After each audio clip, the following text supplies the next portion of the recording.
Hello students. Last video lecture के अंदर हमने काउंटर करंट मैकेनिज्म के बारे में डिस्कस किया था। ठीक है कि कॉन्सेंट्रेट यूरिन का फॉर्मेशन आखिर होता कैसे है, या फिर जो फिल्ट्रेट है उस फिल्ट्रेट का कॉन्सेंट्रेशन बनता कैसे है बेसिकली। आज इस वीडियो लेक्चर के अंदर हम डिस्कस करने जा रहे हैं द रेगुलेशन ऑफ किडनी। ठीक है कि जो किडनी है वो अपनी फंक्शनिंग को कैसे मेंटेन कर पाती है, कैसे रेगुलेट कर पाती है बेसिकली। हमने लास्ट क्लासेस के अंदर डिस्कस किया था जीएफआर, ग्लोमेरुलस फिल्ट्रेट रेट के बारे में, दैट इज 125 ml पर मिनट जो था। ठीक है, तो आखिर ऐसा क्यों होता है कि वो हमेशा 125 ml पर मिनट ही रहता है? ऐसा क्यों नहीं हो जाता कि किसी टाइम वो बहुत ज़्यादा एक्सेस चला जाए, ठीक है, या फिर वो कंटिन्यूस डिक्रीज होता चला जाए? वो मेंटेन कैसे रह पाता है, वो सब हम यहाँ आज डिस्कस करने जा रहे हैं बेसिकली। तो let's start the regulation of kidney. Regulation of functioning of kidney. Kidney kidney जो है वो अपने फंक्शनिंग को कैसे रेगुलेट कर पाती है। ठीक है, तो बेटा किडनी का जो रेगुलेशन है वो किया जाता है हाइपोथैलेमस के थ्रू, जुक्स्टाग्लोमेरुलस एपरेटस के थ्रू बेसिकली, एंड हार्ट के थ्रू। तो ये जो ऑर्गन्स है वो अपना हार्मोन्स रिलीज करते हैं। उस हार्मोन्स के फीडबैक मैकेनिज्म के बेसिस पे किडनी अपना फंक्शनिंग को मेंटेन करती है, रेगुलेट करती है बेसिकली, जिसकी वजह से जीएफआर जो है, ग्लोमेरुलस फिल्ट्रेट रेट जो है, वो बैलेंस होकर चलता है, मेंटेन होकर चलता है। दूसरा थिंग्स कि जो ब्लड का प्रेशर होगा, ठीक है, वो भी अफेक्ट करता है किडनी की फंक्शनिंग को। ठीक है, तो अगर ब्लड का प्रेशर डिक्रीज है या एक्सेस लॉस होता है बॉडी फ्लूइड का बॉडी से बेसिकली, तो जीएफआर जो होगा, ग्लोमेरुलस फिल्ट्रेट रेट जो होगा, वो कम हो जाएगा बेसिकली। ठीक है, जबकि हाई ब्लड प्रेशर जो होगा it causes the increase GFR. ठीक है, तो अगर जीएफआर इंक्रीज हो रहा है, ग्लोमेरुलस फिल्ट्रेट रेट अगर इंक्रीज हो रहा है तो उसको डिक्रीज करना है, और डिक्रीज अगर हो रहा है तो उसको इंक्रीज करना है। दिस इज बैलेंसिंग और this is the regulation basically. तो this regulation is done by basically 3 mechanism, जिसमें हम डिस्कस करेगा एडीएच मैकेनिज्म या anti diuretic hormone mechanism, second RAS system in the sense renin, angiotensin, aldosterone system basically, and third is ANF mechanism, adrenatrial uretic factor mechanism basically. ठीक है, the regulation या functioning of kidney, functioning of kidney is monitored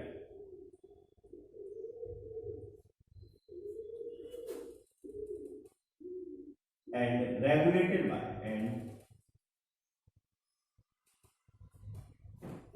by hormonal feedback mechanism.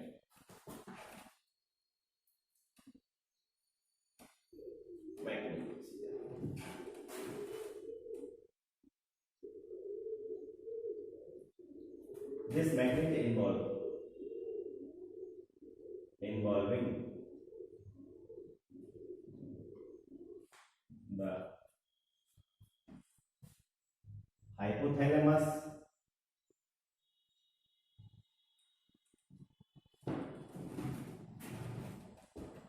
JGA in the sense juxtaglomerulus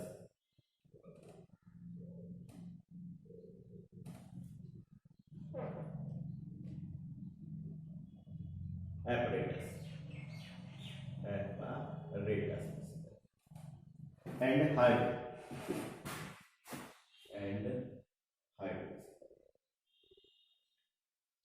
ठीक है, और हम इसको ऐसे भी बोल सकते हैं the regulation of kidney is done by 3 mechanism, और regulation of kidney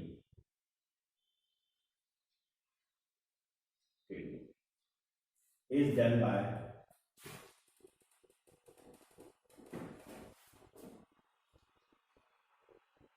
3 mechanisms.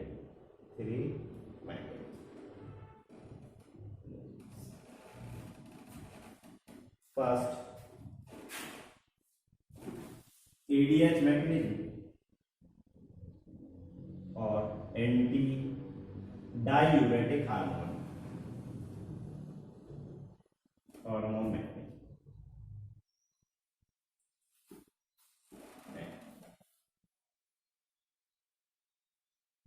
Second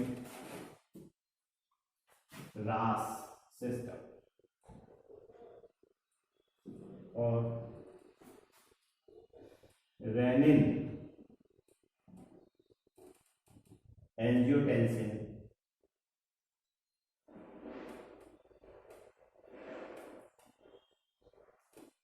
aldosterone system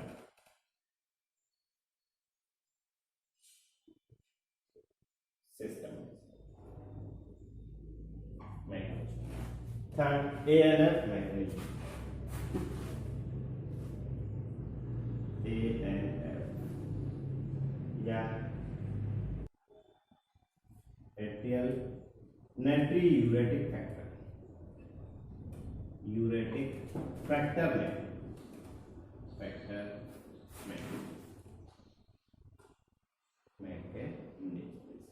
तो तीन मैकेनिज्म जिसके बेसिस पे किडनी जो है अपना रेगुलेशन परफॉर्म करती है। तो one by one in mechanism को हमें डिस्कस करना है कि एडीएच मैकेनिज्म क्या होता है, रास सिस्टम क्या होता है और एएनएफ मैकेनिज्म क्या होता है, जिसकी वजह से किडनी का रेगुलेशन होगा या जीएफआर जो है वो मेंटेन होगा बेसिकली। ठीक है, तो first mechanism is ADH.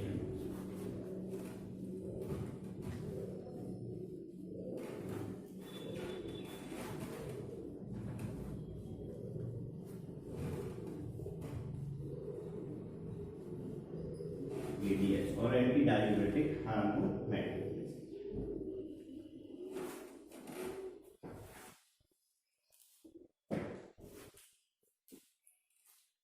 First mechanism ADH mechanism,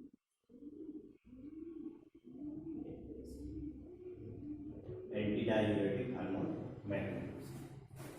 ठीक है, तो ये मैकेनिज्म कब एक्टिवेट होगा? इफ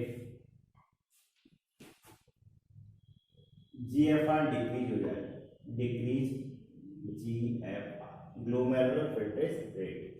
दूसरा डिक्रीज ब्लड प्रेशर, बीपी अगर डिक्रीज हो जाए।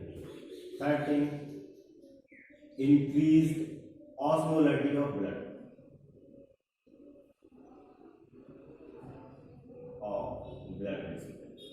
ब्लड का ऑस्मोलरिटी हाई हो जाए। ठीक है, इन द सेंस 300 ऑस्मोल से अगर ब्लड का ऑस्मोलरिटी हाई होने लगे तो एक्टिवेट होगा एडीएच मैकेनिज्म। दूसरा थिंग कि excess loss of body flow and any change in body excess loss of body fluid and any change in body fluid, this will lead to the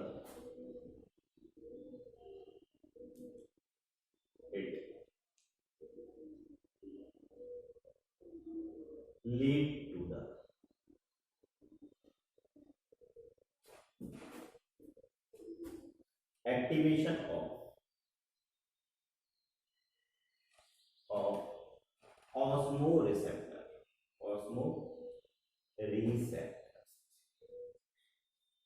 ठीक है, ऑस्मोरिसेप्टर वो receptors हैं जो कि blood की increase osmolarity को recognise करने का काम करेंगे बेसिकली। इंक्रीजेस या दे receives increased blood osmolarity, increased blood osmolarity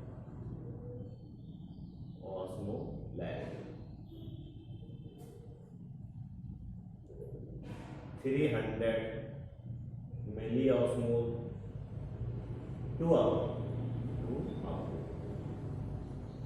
उसको रिकॉग्नाइज करने का काम करेंगे। दूसरा थिंग, ये जो ऑस्मो रिसेप्टर्स हैं ये प्रेजेंट होंगे हाइपोथैलेमस के पास। क्वेश्चन पूछता है वो नीट के अंदर कई बार कि ऑस्मो रिसेप्टर जो होंगे वो कहाँ प्रेजेंट होंगे, then answer will be the hypothalamus basically. They present in hypothalamus basically.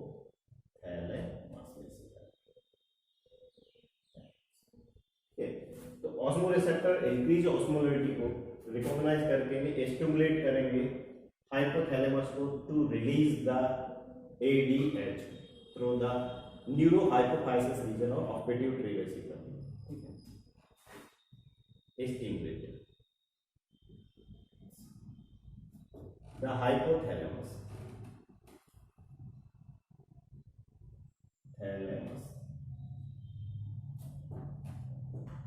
to secrete या to release ADH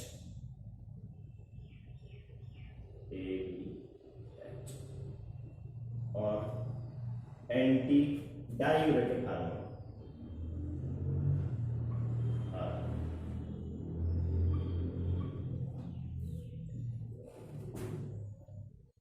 through the neurohypophysis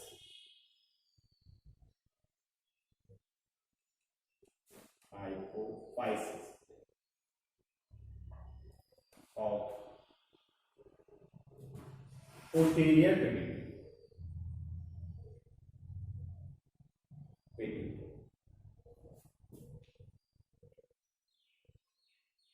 जो पिट्यूटरी ग्लैंड है उस पिट्यूटरी ग्लैंड का न्यूरोहाइपोफाइसिस रीजन है या उसको हम पोस्टीरियर पिट्यूटरी भी बोलते हैं, वहां से इस ADH को सीक्रेट करवाने का रोल प्ले करेगा कौन, ये ऑस्मोरिसेप्टर। अब ऑस्मोरिसेप्टर कब एक्टिवेट हुआ है, अगर ब्लड का ऑस्मोलरिटी हाई होता है।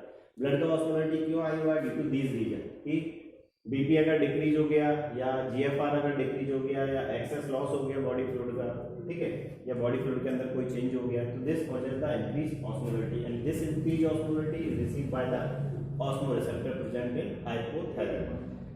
पता था कि ADH जो होगा उसका एक्शन साइट कौन है, तो ADH act on ADH acts DCT region of renal tubule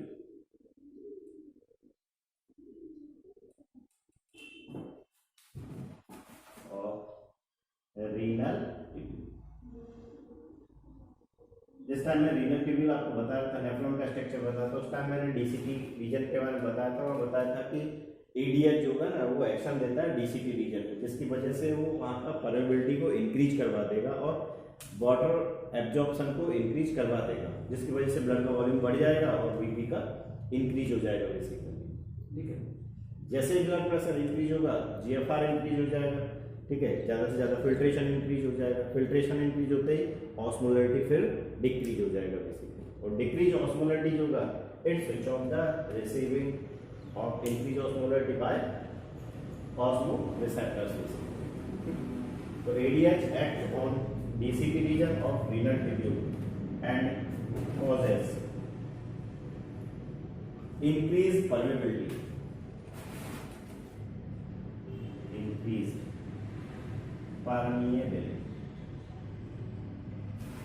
for water absorption,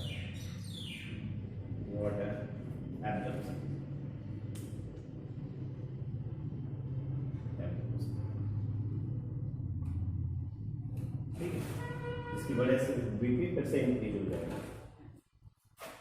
ADH also plays the role in contraction of blood vessel, in the sense ADH जो है ना वो कॉन्ट्रैक्टिव इफेक्ट भी रखता है। अब ब्लड वेसल्स जब कॉन्ट्रैक्ट होगा तो ब्लड का प्रेशर जो होगा वो फिर से इंक्रीज हो जाएगा बेसिकली, और BP फिर से इंक्रीज होते ही GFR अगेन इंक्रीज हो जाएगा। It also plays role, ADH also having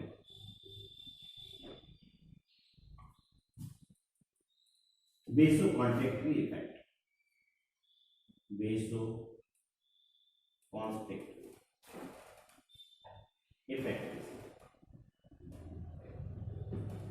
which causes contraction of blood vessels, constriction in blood vessels,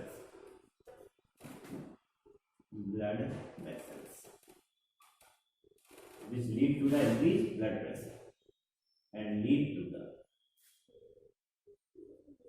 increased blood pressure and increased GFR, increased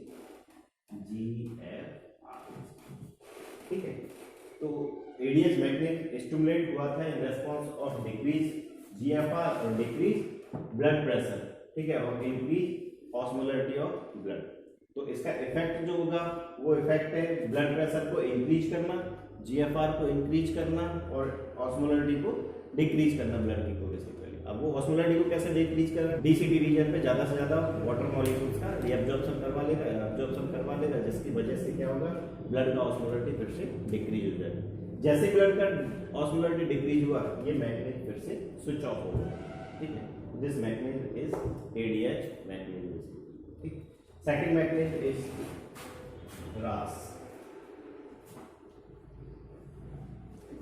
अच्छा, एक चीज का जो एक्शन साइड है वो ध्यान रखना कि एक्शन साइड कहाँ पे क्या रोल प्ले करता है और क्या क्या उसका फंक्शन है, कहाँ से प्रोड्यूस हो रहा है, ये इंपॉर्टेंट लिंक्स,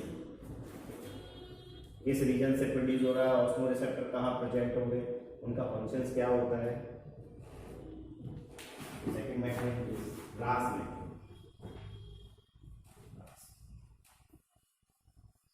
तो रास मैकेनिज्म जो है रेनिन एंजियोटेंसिन एल्डोस्टेरोन जो मैकेनिज्म है, ठीक है, ये एक्टिवेट होगा अगर जीएफआर डिक्रीज है, ग्लोमेरुलस फिल्ट्रेट रेट जो है वो अगर डिक्रीज है 125 ml पर मिनट से अगर कम हो जाता है, ठीक है। दूसरा थिंग्स की ब्लड का प्रेशर अगर डिक्रीज हो जाता है, ठीक है, तो again stimulates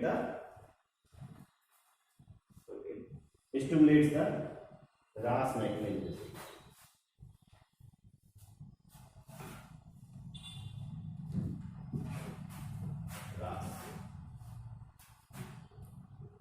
second RAS system और renin angiotensin aldosterone mechanism, aldosterone system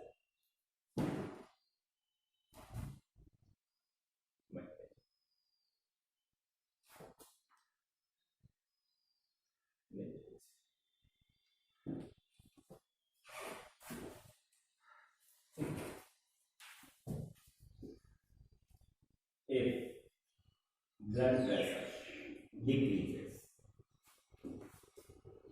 then GFR also decreases. It stimulates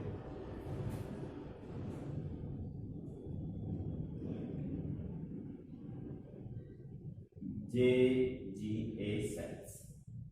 अब JGA cells कौन सा है? That is juxta glomerulus apparatus,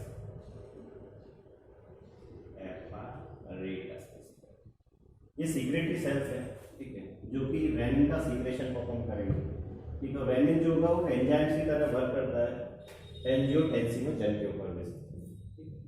तो इस जीजीए सेल्स का स्टिमुलेट हो रहा है अगर ब्लड प्रेशर डिक्रीज हो रहा है और जीएफआर डिक्रीज हो रहा है, इन द सेंस 125 पर मिनट से अगर डिक्रीज हो जाता है जीएफआर, ठीक है, तो स्टिमुलेट दिस में।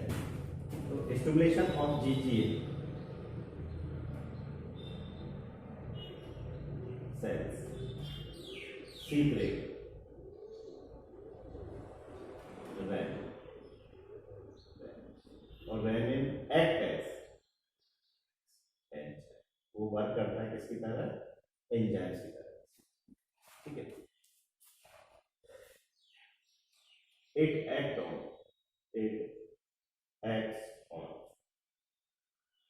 एंजियोटेंसिनोजन।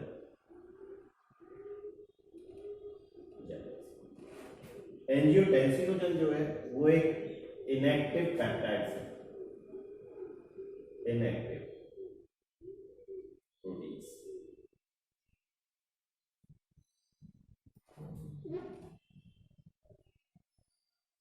और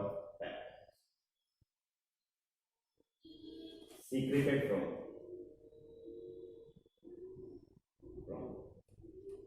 या releases from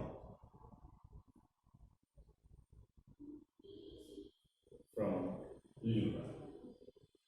तो कहाँ से रिलीज हो रहा है, लीवर से, ठीक है। ये भी अंडरलाइन कर देना कि ये एंजियोटेंसिनोजन कहाँ से रिलीज हो रहा है, ठीक है। और इसका नेचर क्या है। तो ध्यान रखना कि ये पेप्टाइड्स हैं यहाँ पे प्रोटीनियस नेचर के सब्सटेंसेस बेसिकली, जिसके ऊपर एक्शन देगा कौन, रेनिन। तो रेनिन जो है इस एंजियोटेंसिनोजन को, एंजियोटेंसिनोजन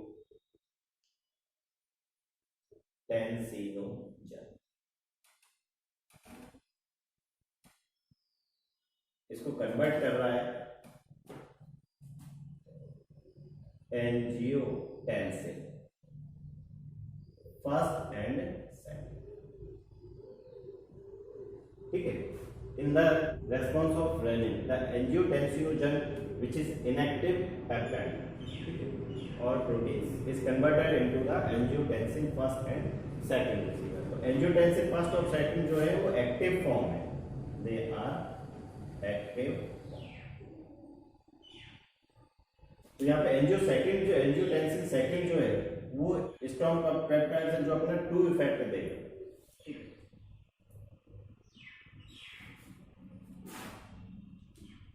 एंजियोटेंसिन सेकंड,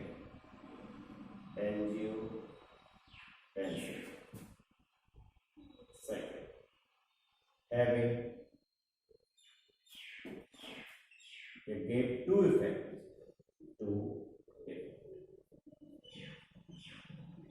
ठीक है। पहला जो इफेक्ट है first, it is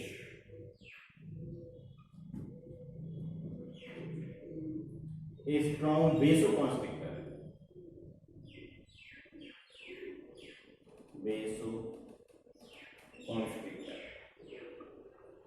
which constrict the blood vessels, which constrict blood vessels,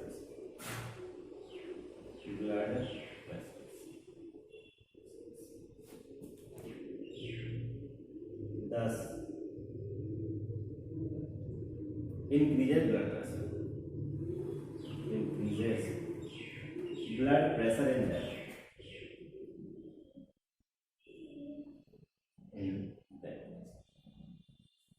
ठीक है। ब्लड वेसल्स के अंदर ब्लड प्रेशर को इंक्रीज कर देगा। सेकंड जो इफेक्ट है उसका, it also activate the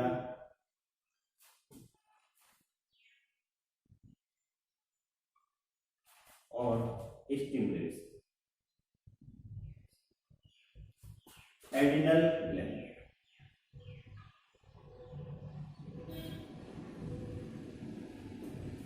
two secrete, to release aldosterone hormone,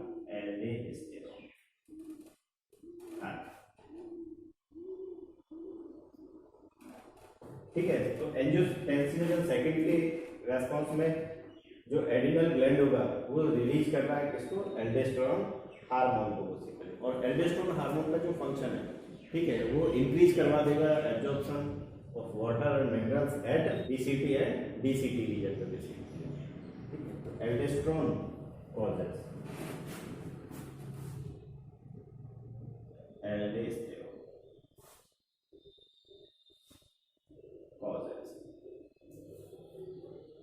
increased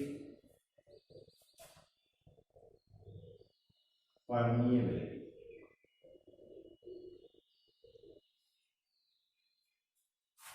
and DCT region for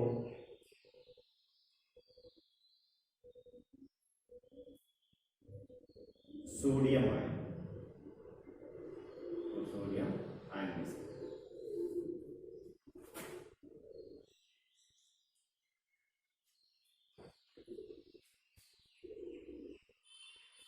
and water which further lead to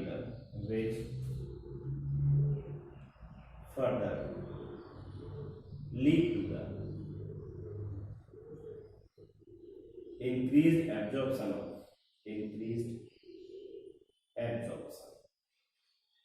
of sodium ion and water molecules, ठीक है, जिसकी वजह से ब्लड प्रेशर जो होगा वो इंक्रीज होगा and causes and increased blood pressure।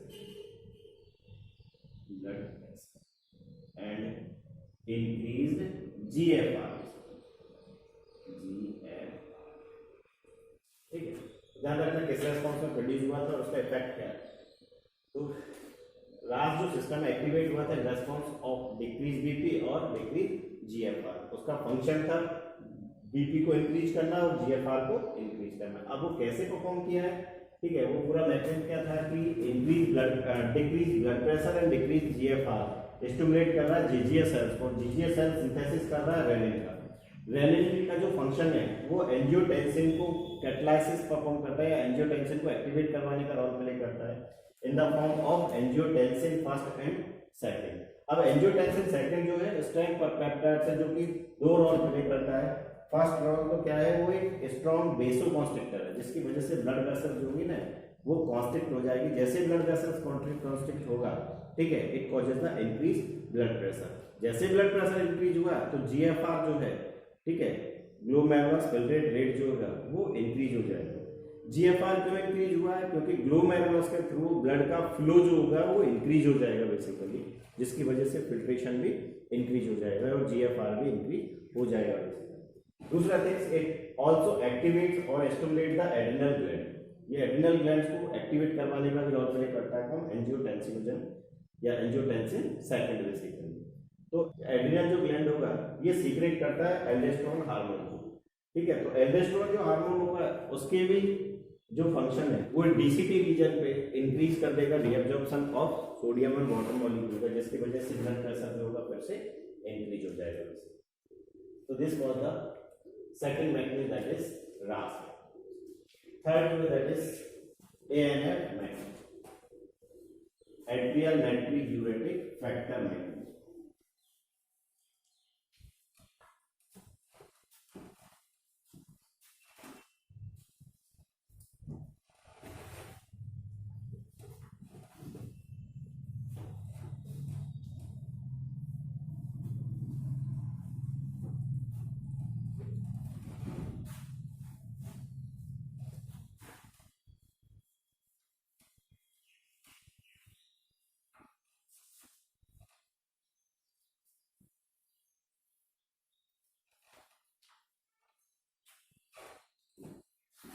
Third mechanism, that is ANF method or atrial natriuretic factor mechanism।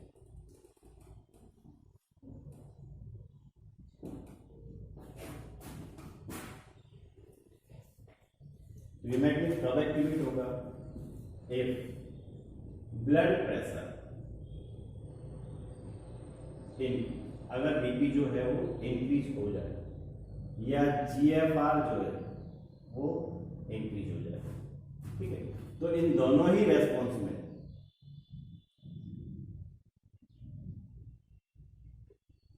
Activate हो रहा है कौन, एएनएफ में। तो इंक्रीज ब्लड प्रेशर और GFR causes release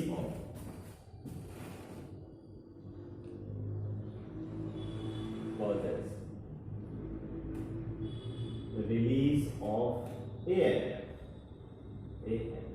atrial natriuretic factor, from right atrium of heart को हमने 4 chambers के अंदर डिवाइड किया था, जिसमें 2 एट्रियम एंड 2 वेंट्रिकल। तो एएनएफ जो है रिलीज हो रहा है कहां से, राइट एट्रियम से बेसिकली। तो एएनएफ जो है, ANF is a वेसोडायलेटर,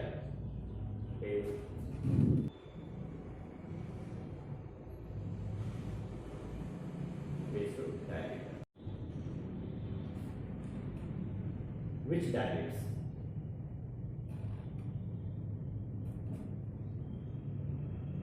which causes dilation of blood vessels, ठीक है। उन ब्लड वेसल्स को डायलेट करवाने का रोल प्ले करेगा। The dilation of blood vessels causes the decrease in blood pressure. Dilation of blood vessels causes decrease in blood pressure and decrease GFR. GFR भी decrease हो जाएगा, ठीक है। तो मैक ने जो रेस्पॉन्स प्रोड्यूस हो रही थी इंक्रीज बीपी और इंक्रीज जीएफआर, ठीक है। तो इंक्रीज ब्लड प्रेशर और इंक्रीज जीएफआर जो है इट कॉजेस द सिंथेसिस और secretion of ANF causes the decrease in blood pressure and decrease in GFR by performing the ratio dilation basically, ठीक है। तो अब अगर जीएफआर मेंटेन रहेगा, ठीक है, तो यूरिन का जो फॉर्मेशन है that is 1.5 litre to 1.8 litre per day, वो भी नॉर्मल ही रहेगा, कांस्टेंट रहेगा या मेंटेन होकर ही चलेगा बेसिकली। सो दिस ओवरऑल हमारा mechanism of regulation of kidney disease. बाकी नेक्स्ट क्लास के अंदर डिस्कस करेंगे। Thank you.